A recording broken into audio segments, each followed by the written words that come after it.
नमस्कार दोस्तों, स्वागत है हमारे इस चैनल एस्ट्रो सच में। तो दोस्तों, अगर आप अपनी लाइफ में कुछ नया सीखना चाहते हो तो इस चैनल को सब्सक्राइब कर देना थे। भोले बाबा, आपसे हाथ जोड़कर निवेदन है कि आपके इस वीडियो को जो भी लाइक और चैनल को सब्सक्राइब करें, उसके जीवन में कभी दुख दर्द मत आने देना। दोस्तों, पूरे 500 सालों के बाद बन रहा है दिव्या दुर्लभ महाशुभ संयोग। 28 अक्टूबर साल की सबसे बड़ी पूर्णिमा शरद पूर्णिमा चंद्र ग्रह है। इस दिन चुपचाप गाय को खिला दें। यह एक छोटी सी चीज रोडपति भी होंगे, करोड़पति मिलेंगी। सभी संकटों और कष्टों से मुक्ति, मृत्यु दंड पितृदोष तुरंत होगा खत्म। पूरे साल आपके घर में भरे रहेंगे अन्न धन के भंडार, यूं कहें कि आपकी 7 पुश्तें तक करेंगे। रुपयों पैसों पर राज मां लक्ष्मी के आशीर्वाद से आपकी 7 पीढ़ियों तक बैंक बैलेंस बढ़ता चला जाएगा। सभी दुख दर्द संकट कष्ट होंगे दूर और सुख आपके कदमों में आ जाएंगे। सुख आपके कदम चूमे यदि आप यह एक छोटी सी चीज गाय को खिला देते हैं 28 अक्टूबर यानी कि शरद पूर्णिमा के दिन। दोस्तों, यकीन मानिए, तत्काल गरीबी समाप्त हो जाएगी। आपके जीवन से गरीबी का नामो निशान खत्म हो जाएगा। गरीबी जड़ से दूर हो जाएगी हमेशा के लिए यदि आप एक छोटी सी चीज 28 अक्टूबर यानी कि शरद पूर्णिमा के दिन गाय को खिला देते हैं। दोस्तों, इस बार का शरद पूर्णिमा है, बहुत ही दुर्लभ संयोग में है। आपके जीवन से तत्काल गरीबी को समाप्त कर देगी, यह मान लें। आप गाय से जुड़े इन उपायों को यदि आप कर लेते हैं। दोस्तों, कौन कौन से उपाय है जो कि आपको शरद पूर्णिमा के दिन जरूर करने चाहिए, जिसे करने से व्यक्ति को अपार धन संपत्ति की प्राप्ति होती है, व्यक्ति मालामाल हो जाता है और जीवन से तत्काल गरीबी समाप्त हो जाती है। दुख दर्द संकट कष्ट दूर हो जाते हैं और सुख व्यक्ति के कदमों में आ जाते हैं। इस वीडियो में हम आपको उन्हीं खास और महत्वपूर्ण अचूक चमत्कारिक उपायों को बताने वाले हैं जो कि गाय से जुड़े हैं। अपने फायदे के लिए पूरा वीडियो देखना यदि आप चाहते हैं माता लक्ष्मी की कृपा आपको प्राप्त हो, गरीबी आपके जीवन से समाप्त हो जाए, आप धन से मालामाल हो जाएं और 7 पीढ़ियों तक बैंक बैलेंस बढ़ता चला जाए। तो दोस्तों, वीडियो पूरी देखना, शुरू से अंत तक। बीच बीच में से काट कर वीडियो देखोगे तो कोई लाभ नहीं मिलने वाला, तो समय निकालकर पूरा वीडियो देखिए। दोस्तों, वीडियो शुरू करें। सबसे पहले तो आपसे रिक्वेस्ट करते हैं कि माता लक्ष्मी के सच्चे भक्त वीडियो को लाइक कर देना और सच्चे दिल से कमेंट बॉक्स में जाए मां लक्ष्मी अवश्य देना। माता लक्ष्मी का आशीर्वाद आपको प्राप्त हो सके और ज्यादा से ज्यादा वीडियो को शेयर जरूर करना, जिससे कि और लोग भी इस वीडियो के माध्यम से लाभ प्राप्त कर सकें। दोस्तों, आपको बता दें कि अश्विन मास के शुक्ल पक्ष की पूर्णिमा को शरद पूर्णिमा कहते हैं। यह शरद पूर्णिमा के नाम से भी जानी जाती है। वैदिक ज्योतिष में पूरे वर्ष में केवल इसी दिन चंद्रमा 16 कलाओं का होता है और इससे निकलने वाली किरण अमृत के समान मानी जाती है।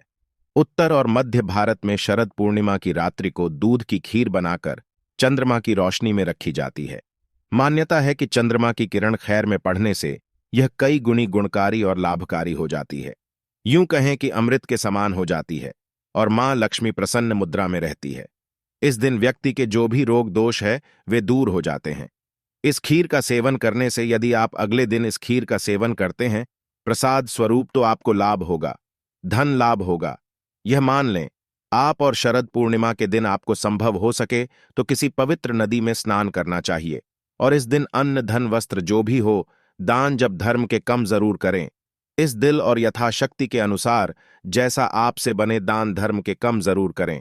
और इस दिन आपको पूर्णिमा व्रत की कथा सुननी या फिर रचने जरूर चाहिए और कथा से पूर्व एक लोटे में जल और गिलास में गेहूं और पत्ते के दोने में रोली और चावल रखकर कलश की वंदना करें और दक्षिण अच्छा रहा है।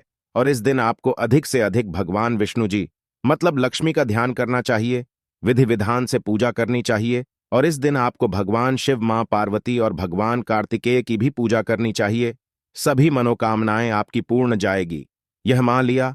और दोस्तों, अब बात करें कि आपको गाय से जुड़े कौन कौन से उपाय इस दिन शरद पूर्णिमा के दिन करनी चाहिए, जिससे कि आपके जीवन से तत्काल गरीबी समाप्त हो जाए, सभी दुख दर्द संकट कष्ट हैं वे दूर हो जाएं और सभी सुख आपके कदमों में आ जाए।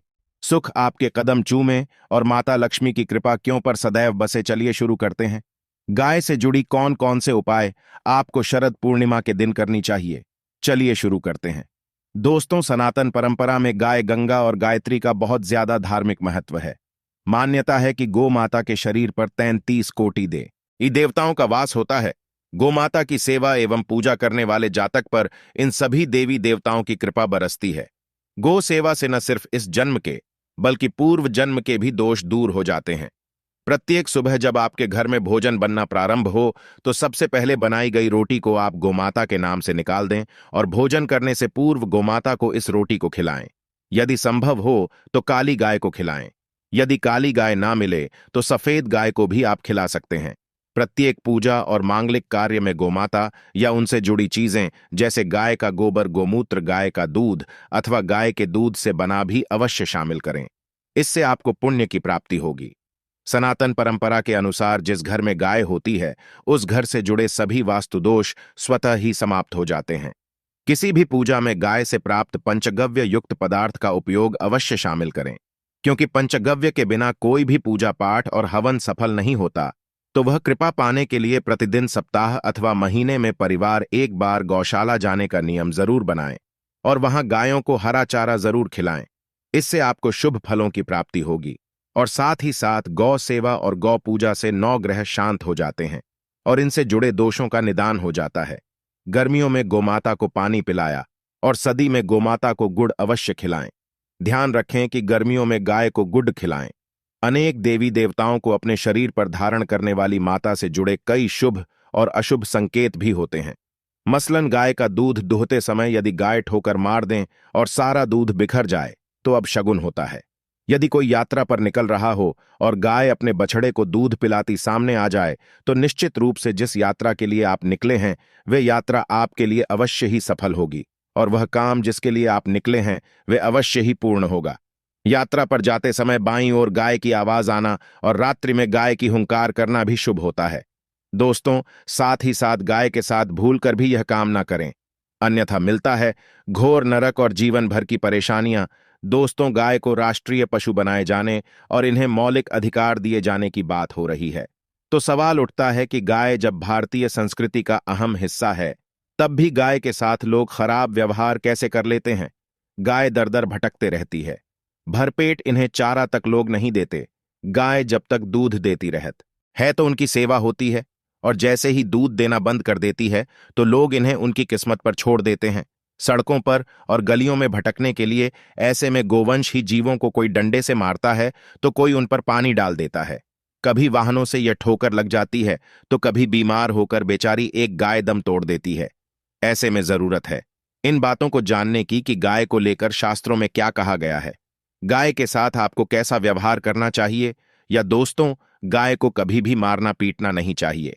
शास्त्रों में गाय को माता का दर्जा दिया गया है। गाय को मारने पीटने वाला माता को मारने पीटने वाले के समान पाप का भागी माना जाता है। ऐसे घरों को नरक लोक में वर्षों तक कष्ट भोगना पड़ता है। अगले जन्म पशु योनि में मिलता है।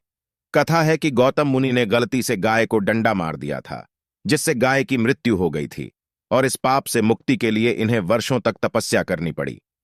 भगवान श्री कृष्ण जी ने बैल स्वरूप में आए व्रत असुर का वध कर दिया था, जिससे मुक्ति के लिए भगवान श्री कृष्ण को संपूर्ण तीर्थों को एक कुंड में बुलाना पड़ा और इस कुंड में स्नान से वह पाप मुक्त हो गई थी।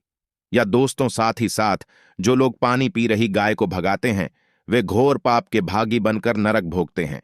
ऐसा पुराण में बताया गया है, जबकि जो लोग गाय के लिए प्याऊ और चारा बनवाते हैं वह मां भाग्य होते हैं। ऐसे लोग घोर पाप से मुक्त होकर स्वर्ग पा जाते हैं और बड़े ही धनवान कुल में जन्म लेकर सुख भोगते हैं। और साथ ही साथ आराम कर रही गाय को कष्ट देकर कभी भी उठाना नहीं चाहिए। कहते हैं कि जिस स्थान पर गाय बैठी है वहां से नकारात्मक ऊर्जा समाप्त हो जाती है।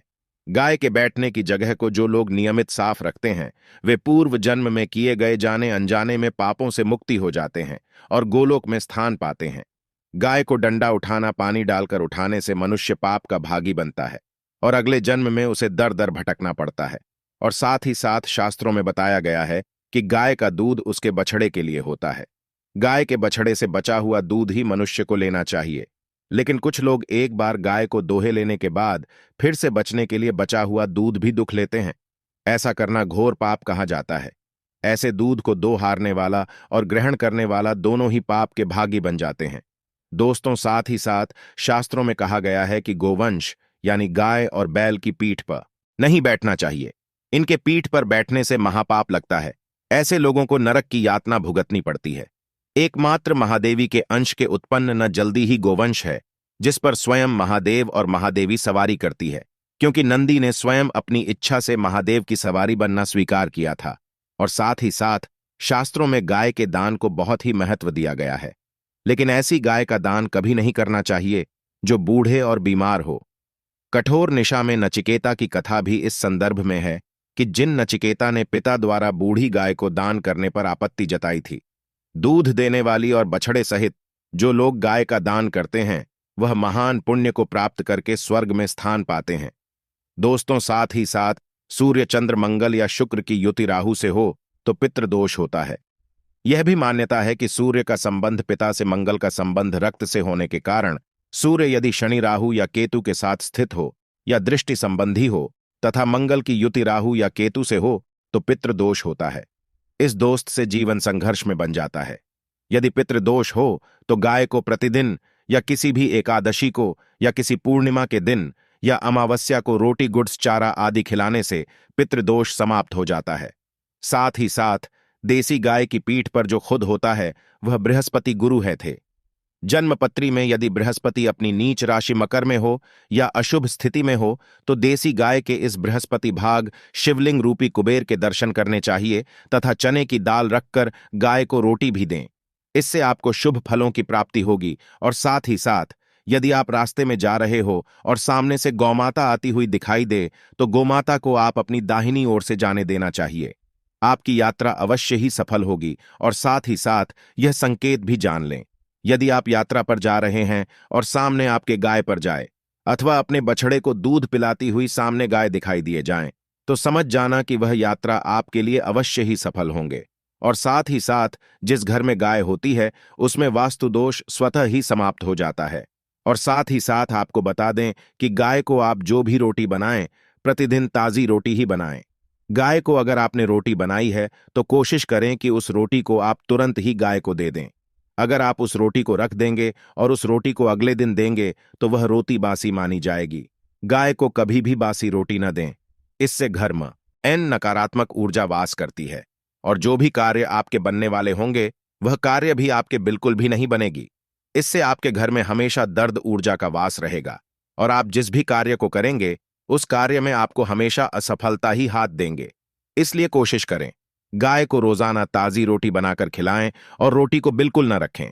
बासी रोटी गाय को न दें और साथ ही साथ सड़ी गली चीजें गाय को नहीं खिलानी चाहिए। कि घर में कोई फल है, कोई सब्जी है, सो जाएं तो लोग क्या करते हैं, गाय को खिला देते हैं। नहीं, ऐसा नहीं करना चाहिए। ऐसा करने से यदि आप गाय को खिलाते हैं तो और आपकी भागी बन जाते हैं। आप बिल्कुल भी सड़ी गली चीजें गाय को न खिलाइए। और साथ ही साथ आप आटे की लोइयां बनाकर उनके ऊपर हल्दी लगाई। इसके बाद आप उन 11 को एक एक करके गाय को खिलाएं। प्रत्येक लोई को खिलाते समय गाय के सींगों पर आप हाथ से नहीं, पीठ पर, हाथ में नहीं, मस्तक पर हाथ पैर मारता गाय के आप चरण के स्पष्ट करें। या दोस्तों, ऐसा करने से आपके समस्त कार्य बनने लगेंगे। जो दुख का समय चल रहा है वे भी समाप्त होगा। आपके जीवन में खुशी होंगी। और एक बार आप 7 बार गाय की परिक्रमा भी कर लें तो आपके समस्त कार्य पूर्ण होंगे। और साथ ही साथ आप गाय को जब भी रोटी दे, रोटी पर या तो आप थोड़ी हल्दी लगा लें या थोड़ा गुड़ रख लें। अगर गुदना हो तो आप थोड़ा मिश्री रख सकते हैं, थोड़ा भी रख सकते हैं। या दोस्तों, गायब हो कभी भी सूखी रोटी खिलाएं। सूखी का मतलब गाय की वो जो रोटी रखें खिलाए उस पर कुछ ना कुछ रखकर खिलाए। हल्दी रख लें, गुड़ रख लें, मिश्री कि अब जो भी रख ले, मतलब खाली रोटी नहीं खिलानी है।